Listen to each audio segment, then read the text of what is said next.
Hello, it's great to have all of you back for episode 49 of Women of the Future. Today we will be looking at the rather sober topic of responding to violence. I have in the studio with me Sister Denise, who has been sharing that which she has gained over 4 decades to empower you, the individual, the woman anywhere on the planet, as far as the subject Women of the Future is concerned. Thank you for joining us, and I do hope that you enjoy the half an hour ahead of you. Sister Denise, thanks for joining us. Thank you. Responding to violence. The topic, Sister Denise, is painful. We live in a world where violence against women is omnipresent.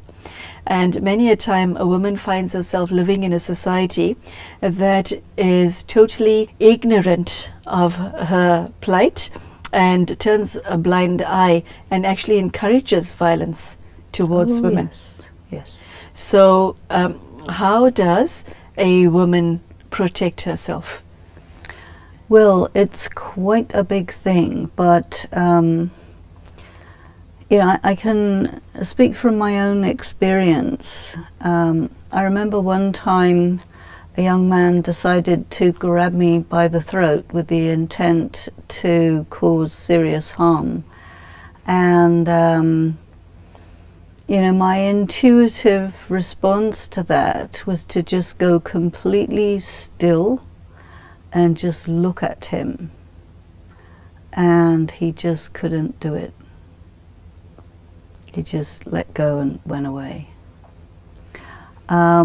I had one time where a dog attacked me when I was on a bicycle. And in that situation, you have to really come into your strength, but it has to be not at all disturbed. It has to be very firm, and you issue a command, very powerful command, and that dog backs off. 2 occasions I've had that.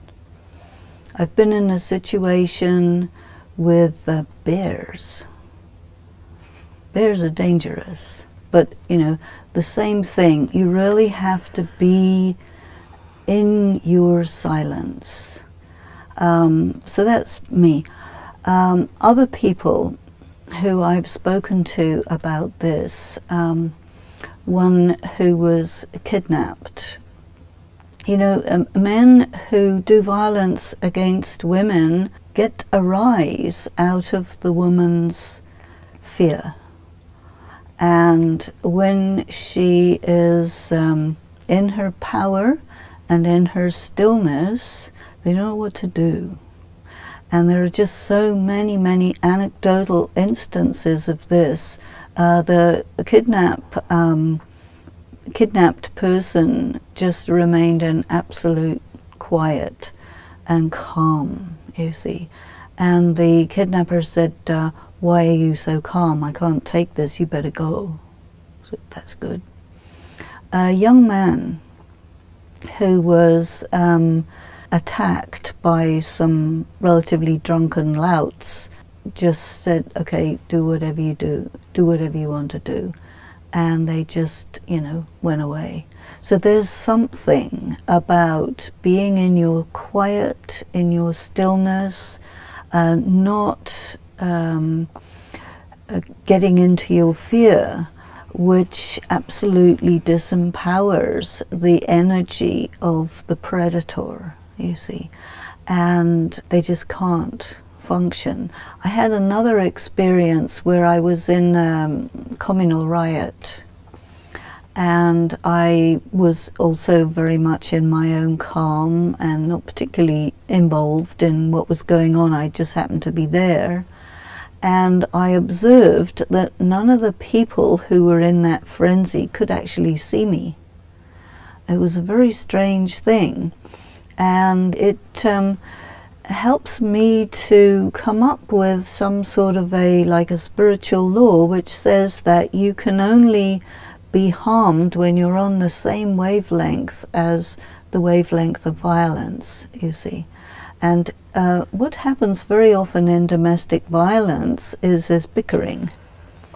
and then one provokes the other, and then one reacts. So, I mean, it's very often that you will find yourself in a position where somebody starts getting into that, which would turn into violence if it carries on.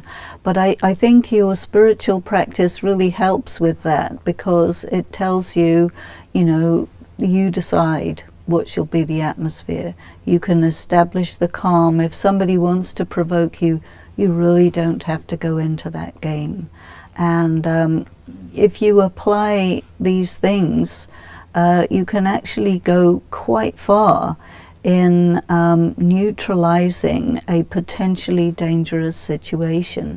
Of course, there are situations where an act of violence occurs, but at any point in the situation, I think the key thing is to bring yourself into your stillness. Even if you get physically hurt, bring yourself into your stillness, take care of yourself, take yourself to the hospital if necessary, and participate in the healing process through your own meditation, your own spiritual quiet. Because violence is like a fire, and when you put petrol on fire, it goes up. You keep yourself in your quietness, in your coolness, you will be able to calm it. The problem that I have with what you just said is the following. When you are physically threatened, your primal defense mechanisms don't knock on the door and ask for permission to enter. You experience the flight or fight syndrome that's biological and psychological. You are inundated with feelings of fear, of terror, of panic, of the horror of the impending trauma. Well, I would say you might be, because I've been in those situations. It didn't happen like that. I would say, especially if you are a person who's into their calm, that you do not fall into the fight-flight necessarily. It's not, I don't think it's reasonable to say that it's always like that. It's usually like that, no doubt, but you can't make it a blanket statement for everyone. Okay, so you obviously do a lot of internal work, so that if such a situation arises, you will address it in a way that's totally different. But I mean, I experienced that even before I entered into any spiritual practice, and I think that, of course, it makes a huge difference if you were oriented in that way naturally. But what I'm saying is that the fight-flight people is maybe 95% of the people, but it's definitely not 100%. Okay, so tell us the techniques that you employ to face violence with such a noble response. It's highly exceptional. It's extremely powerful. Obviously, it benefited you and the other examples that you just mentioned of the other people. But for a lot of women listening to you, such a response is unheard of. Well, but tell us how you do this. Well, I remember one time when one man started to give me very heavy duty and for a long, long period of time verbal abuse.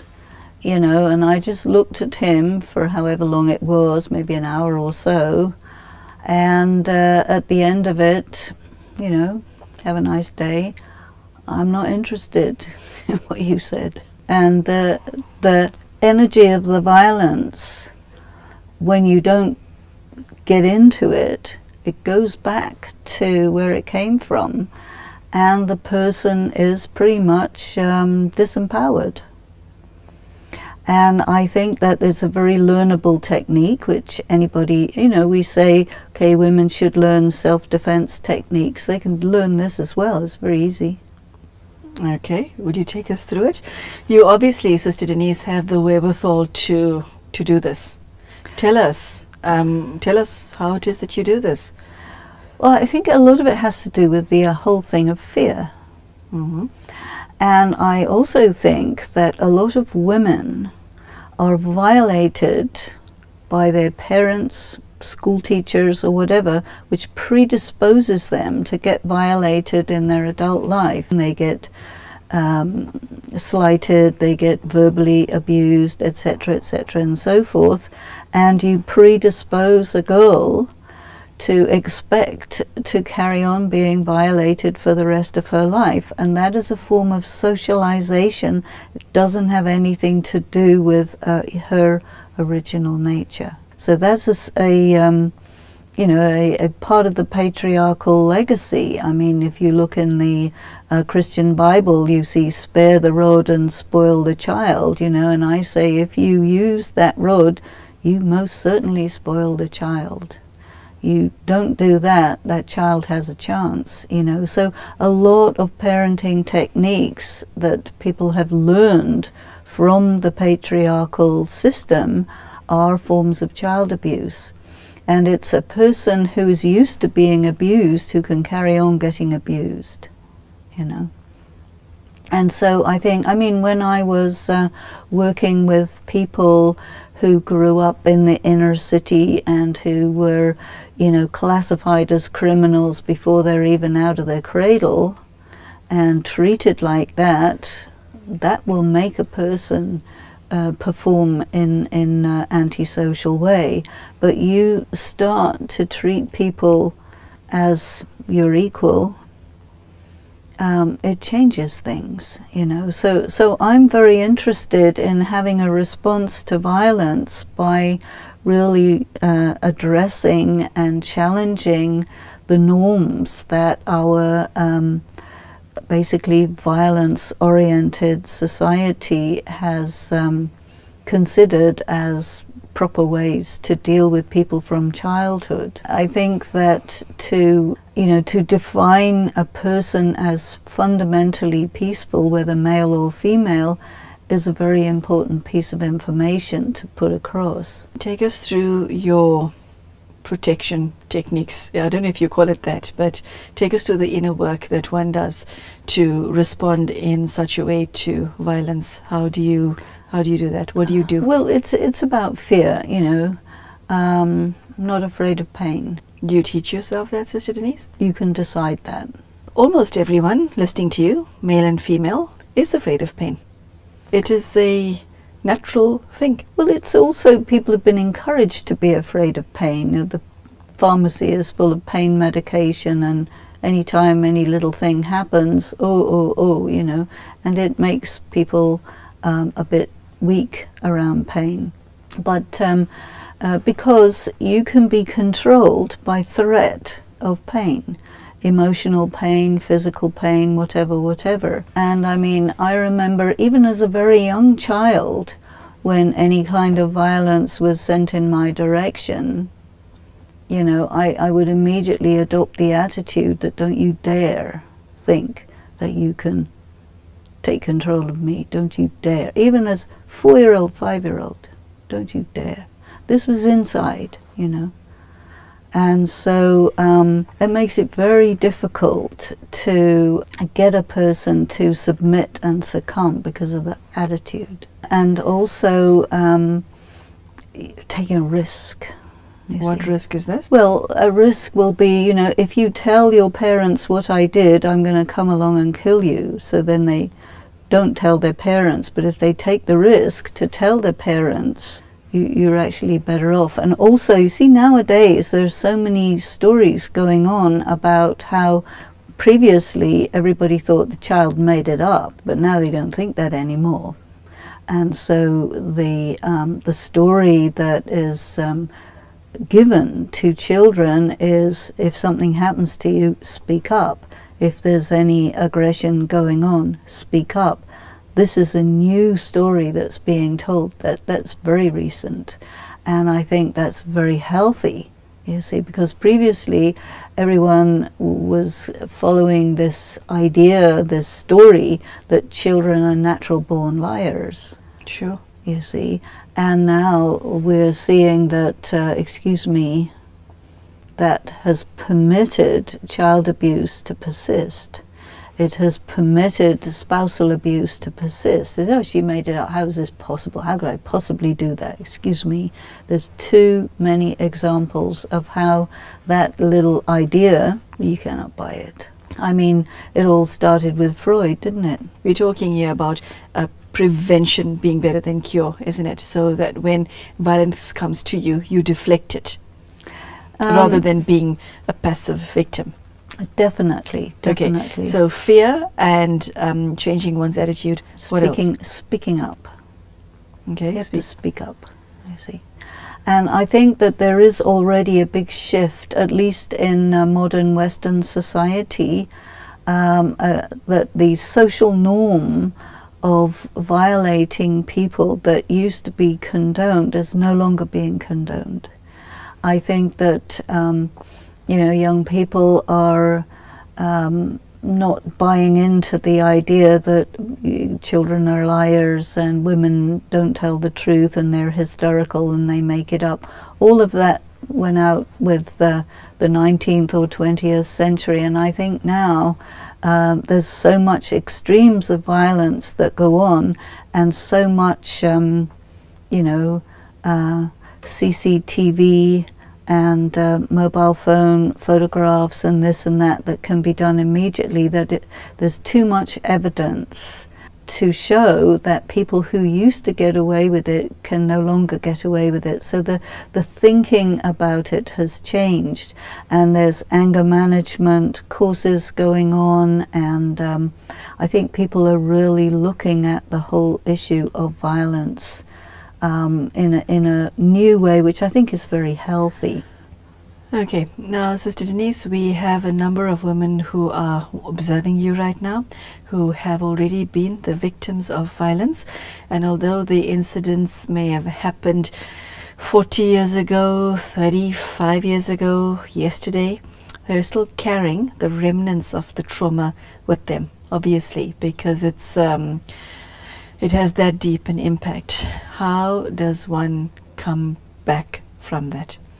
Well, there are a lot of therapies now which people are starting to use, talking about it, writing about it. There are many, many books about it, you see. I think once you come out of your isolation, I think violence, especially violence against women, was able to be perpetuated because the women is not believed.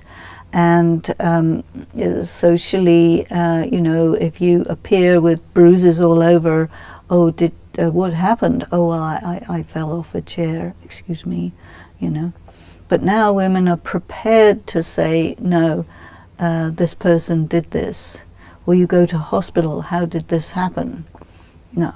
All of this is now coming out into the open, so that makes a huge difference. But talking about it, very important.